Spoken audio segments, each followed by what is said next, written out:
Ալմատիի հռչակագիրն է հիմքը մեր անկախությունները ճանաչելու, տարածքային ամբողջականությունները ճանաչելու։ Եվ նույնը պետք է մեր տրամաբանությամբ գործի նաև Ուկրաինայի դեպքում, որովհետև այդ թուղթը վերաբերվում է բոլորիս։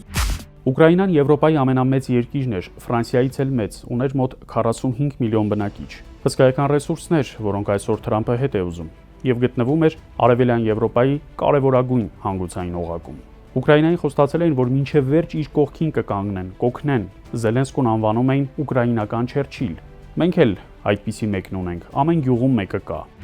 Արևմուտքն Ուկրաինային ասում էր, թե սա ազատ աշխարհի պատերազմն է ընդդեմ սատանայի, Ռուսաստանի։ Միայն Միացյալ Նահանգներն այդ երկրին տվել է $300 միլիարդ, Եվրոպան եւս 100 միլիարդ, այսինքն 400 միլիարդ։ Ուզում էին եւս $700 միլիարդ տալ, այսինքն օգնությունը հասցնել $1 տրիլիոն։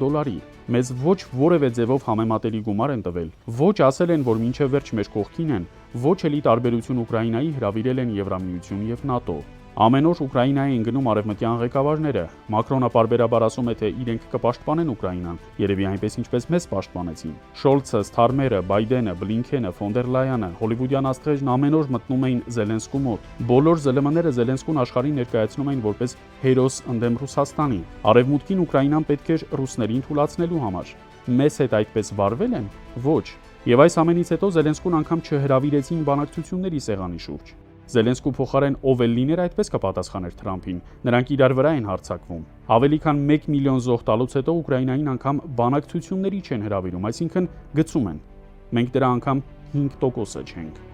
Ամբողջությամբ այդ երկիրները 9.5 տրիլիոնի օգտակար հանածով, 9-րդ երկիրն էր աշխարհում։ Մեկ շնչին ընկնող օգտակար հանածով Ուկրաինան 5-րդ երկիրն էր։ Դες որ համատես 9.5 տրիլիոն իրանց է, Իրանը իր նավթով բանով ընդամենը 20 տրիլիոն է։ Եվ այդ 9.5 տրիլիոնի 4.75-ը հենց այնպես իջել է։ 4.75 տրիլիոն, եւ որ իրանք ասում են 350 միլիարդի զենք ենք տվել, իսկ ուկրաինացիք ասում են մենք մենակ 56-ն ենք ստացել։ Հիմա 56 միլիարդ եւ 4.75 տրիլիոն։ Սա արևմուտքը։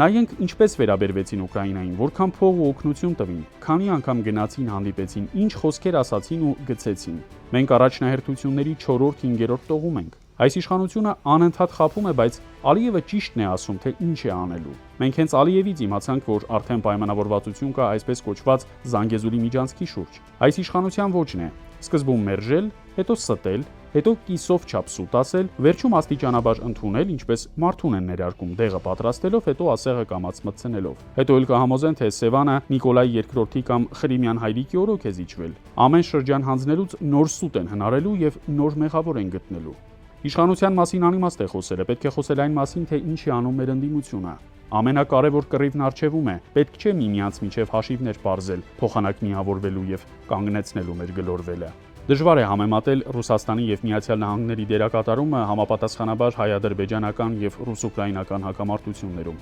Ռուսաստանը մեզ չի ասել հարձակվեք Ադրբեջանի վրա, որ ՀԱՊԿ-ի կամ ԵԱՏՄ-ի անդամ դառնաք։ Ռուսաստանը մեզ չի սադրել հարձակվելու, թեև մեզ չի պաշտպանել այնքան ակտիվորեն, որքան պետք էր։ Մենք տապալեցինք մեր հարաբերությունները Ռուսաստանի հետ։ Առաջին, երկրորդ եւ երրորդ նախագահների օրոք այսպիսի բան չէր եղել։ Իսկ ուկրաինական պատերազմի զոհերի թիվը իրապես սարսափելի է։ Ուկրաինացի ժողովրդին խաբեցին, հույս տվին։ Միացյալ Նահանգների պետքարտուղար Ռուբիոն ընդունել է, որ ուկրաինացիներին խաբել են, հույս տալով, թե նրանք կհաղթեն Ռուսաստանի դաշնությանը։ Սա նման է Մեծ Բրիտանիայի նախկին վարչապետ Լլոյդ Ջորջի այն խոստովանությանը, որ հայոց ցեղասպանությունն իրենց արտաքին քաղաքականության հետևանքն էր Ռուսաստանը Թուրքիայից դուրս մղելու նպատակով։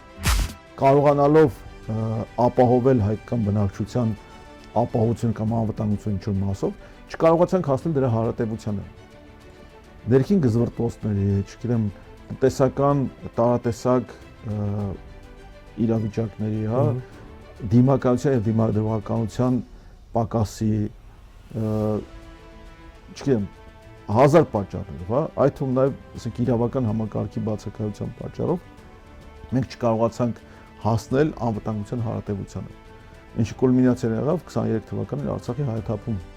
Մենք նման ենք մի մեքենայի, որը գլորվելով ընկնում է ձորը։ Մեր ժողովուրդն ինչ է մտածում։ Վաղը չենք կարողանա Գորիս, Կապան ու Իրան գնալ։ Կընկնենք շրջափակման մեջ եւ ադրբեջանցիները կգան այստեղ։ Սա ամեն ինչ զիջում է։ Սա Ադրբեջանի դեսպանատունն է մեր տարածքում։ Սրանցից պետք է ազատվել եւ հունիսի 7-ի ընտրությունը դրա լավագույն տարբերակն է։